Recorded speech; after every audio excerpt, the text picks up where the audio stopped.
I'm not going to do any jokes today. So prepare yourself, no jokes. But a few weeks ago, I brought my truck to be washed, which is a common occurrence here in Southern California. And when I went to pick it up, I was talking with the man at the shop about my truck, which has had a pretty hard life.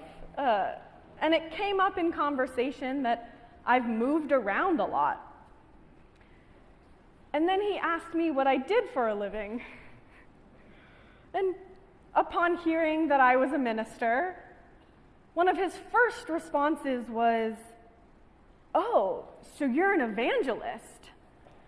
And I quickly corrected him and said I was more of an opportunist who didn't feel the need to stay in one place for a particularly long time.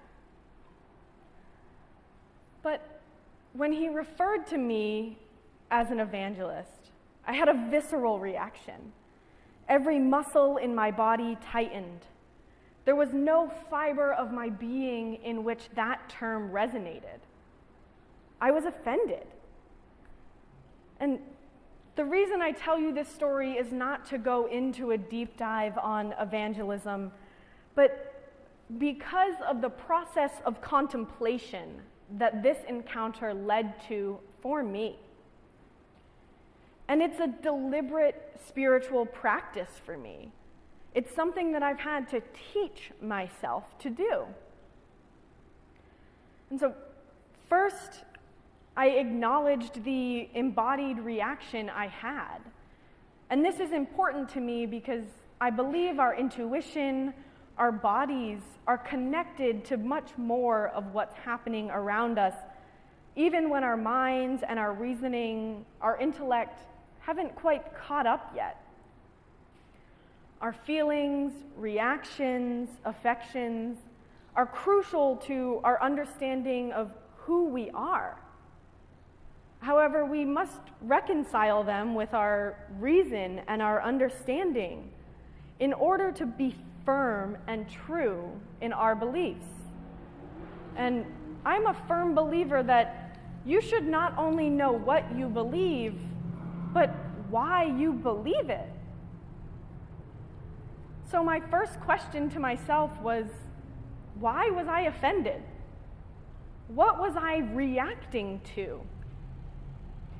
Then I began to think about what it means to evangelize, looking up definitions and seeing if there was a way of understanding this concept that I hadn't considered before. And to me, this is an essential aspect of our spiritual formation. This process of being able to hold opposing thoughts and seriously considering each of them is vital to us understanding who we are and what it is we actually believe. It's how we discern what is true. And that takes work. And spoiler alert, but it's not only going to take your entire life here on earth. If you're lucky, your spiritual growth will continue for eternity. And one of the most challenging things about this process of discernment is that we as human beings are flawed. When we're confronted with ideas, our brains have a particular way of processing them, and our default thinking is subject to so many biases and logical fallacies. We have so many cognitive biases that distort our thinking. Recency bias, we most easily remember things that happened recently, or confirmation bias. We interpret new things as confirming what we already believe. Hindsight bias of perceiving events in the past as being more predictable than they really were. Or anchoring bias, where you depend too heavily on the first piece of information that you received about a topic. Or the false consensus effect, where you overestimate how common your belief is among other people. And then availability heuristics, where we rely on the first examples that immediately come to mind. These are just a few of the things that our brain does without us knowing that trick us into beliefs that we haven't actually thought about. And it takes actual effort and intention to seriously consider a new idea, especially if it flies in the face of something we think we know to be true. And hearing me list all of these delightful barriers about us being able to open our minds to new ideas sounds like I'm dooming you to failure. But I think it sounds much harder than it actually is. So I want to offer some insight into how we can engage in this process despite the challenges. So Swedenborg explains how this process happens for spirits in heaven, and I like to use them as an example of what I want to be. So in Arcana Celestia 7298, he writes, "No one should be instantly persuaded about the truth. That is, the truth should not be instantly so confirmed that there is no doubt left. The reason is that truth incalculated in this way is second-hand truth. It has no stretch and no give. In the other life, this kind of truth is portrayed as hard, impervious to the good that would make it adaptable.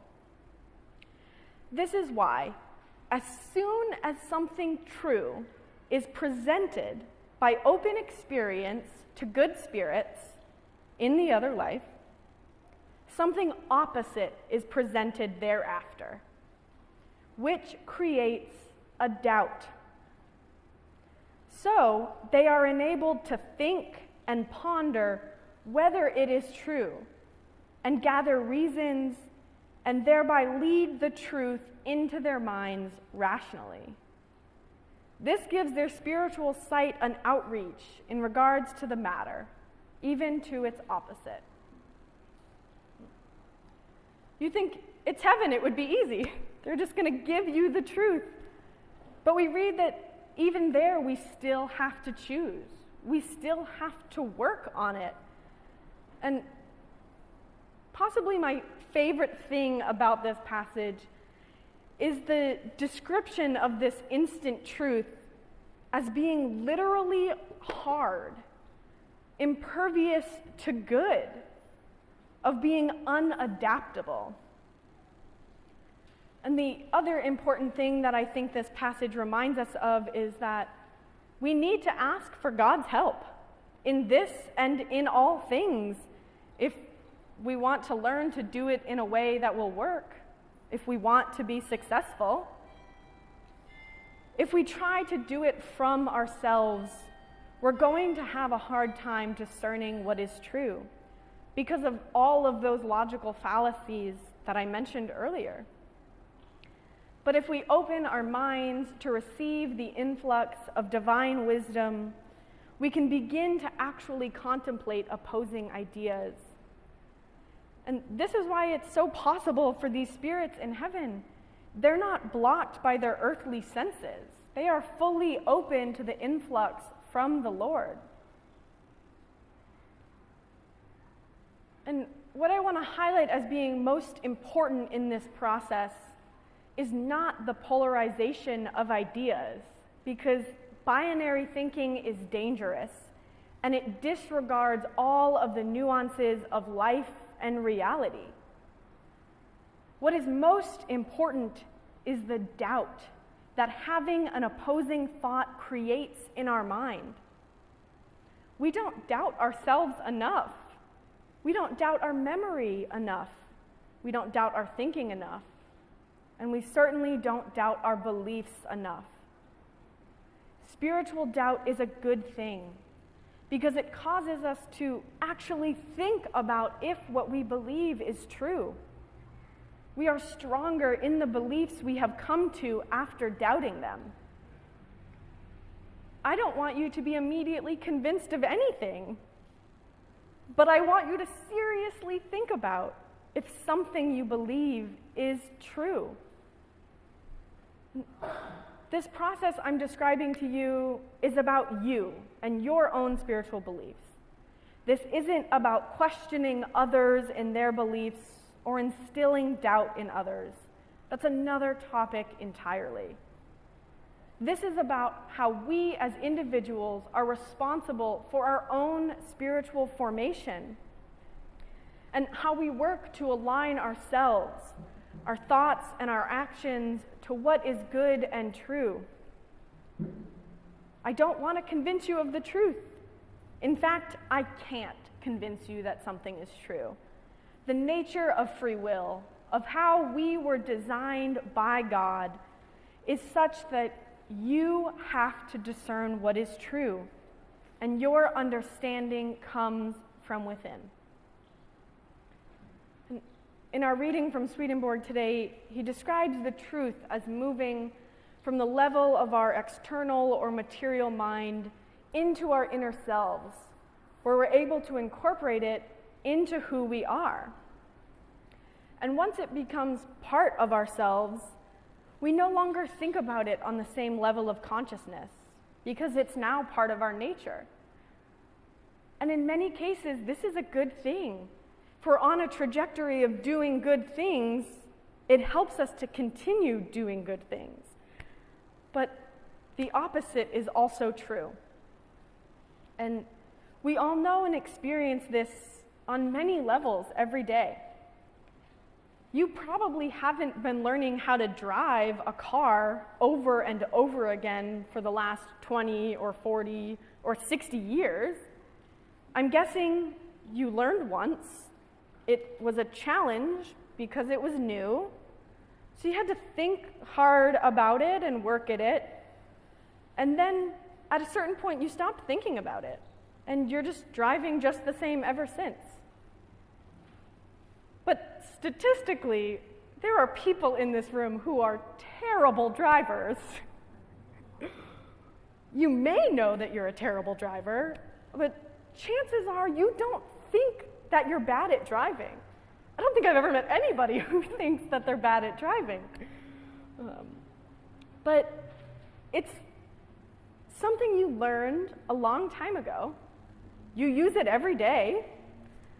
But it isn't something you've examined or considered or really even thought about because you're not conscious to it. And that's when it gets dangerous. And it's the same thing with our beliefs. We all have things that we have believed for a very long time. Ideas, truths that we haven't thought about consciously in a long time. Beliefs that we haven't stopped to reconsider if they're really correct or good or true. And as we go through life, we often talk about how times are changing and how different things are now than they used to be. Yet, overwhelmingly, we think that we are remaining unchanged. And that's wildly untrue. We are changing with the world around us. But if we aren't conscious to this change, we might be changing in ways that aren't good. In ways that lead to our perception of ourselves to be different than who we are actually living out in the world. Our current words and actions might be different from the beliefs that we say we hold. And it's because positive spiritual growth requires conscious effort and going through a process of doubt, reassessment, unlearning, and relearning things. Change is not the same thing as growth. Change is going to happen no matter what. Growth requires effort. There was a research study published in the journal Science in 2013 that was conducted by a group of psychology researchers at Harvard. And now reading from their abstract, they measured the personalities, values, and preferences of more than 19,000 people who ranged from 18 to 68. They asked them to report how much they had changed in the past decade and to predict how much they would change in the next decade.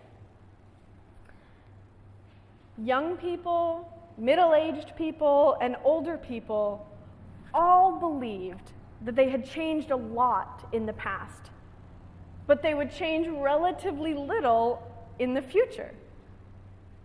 People, it seems, regard the present as a watershed moment at which they have finally become the person they're going to be for the rest of their lives. And the researchers refer to it as an end of history illusion. So, what they found is that people underestimate how much they're going to change in the future. We don't recognize how much of our essential selves shift and grow. We don't acknowledge that these changes never stop. Yes, it's true that personality changes take place faster when we're younger, and change slows over the course of our life. But it doesn't slow as much as we think it does. This study kind of blows my mind. At every stage of our life, we think we've officially reached who we are, and we're wrong. We believe that who we are today is who we are going to be tomorrow, even though we know it's not who we were yesterday. Of course, the data can't tell us why we have this tendency, but the researchers presented a few possibilities that they think are likely. So, reading from their article. First, most people believe that their personalities are attractive, their values admirable, and their preferences wise. And having reached that exalted state, they may be reluctant to entertain the possibility of change.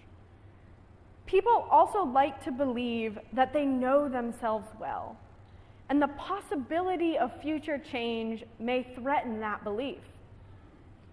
In short, people are motivated to think well of themselves and to feel secure in that understanding. And the end of history illusion may help them accomplish those goals. And second, there is at least one important difference between the cognitive processes allowing people to look forward and backward in time. Prospection is a constructive process. Retrospection is a reconstructive process. And constructing new things is typically more difficult than reconstructing old ones. The reason this matters is that people often draw inferences from the ease with which they can remember or imagine.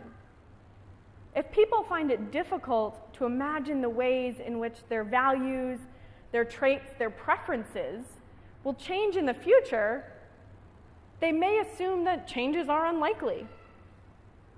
In short, people may confuse the difficulty of imagining personal change with the unlikelihood of change itself. So this desire to feel secure in our understanding of ourselves leads us to be afraid of doubt. We have an obsession with certainty and a worldview that prioritizes consistency.